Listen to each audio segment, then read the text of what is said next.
Ang kwento sa likod ng Project Voltes M. Oktubre 2020 nang biglang magbago ang sistema ng pag-aaral. Dahil sa pandaigdigang pandemya, biglang nabaliktad ang mundo.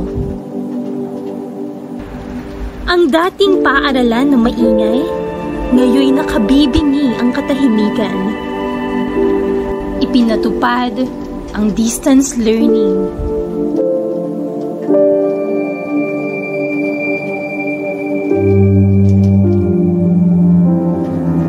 Dahil dito, lumutang ang suliranin sa pagkatuto.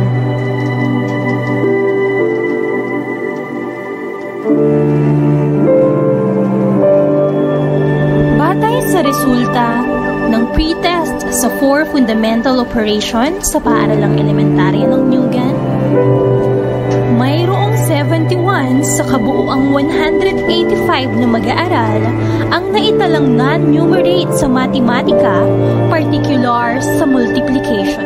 Lumabas rin sa dating datos ng Year-End Achievement Test sa taong panuruang 2017 to 2018 at 2018 to 2019-11, mababa ang MPS ng paaralan sa matematika na nakapagtala lamang ng 52.62 at 48.47 MPS. Upang masolusyonan ang problemang ito, inilunsad ng paaralang elementarya ng Newgan ang Project Voltes M. Video output lessons as teaching enhancement strategy in mathematics.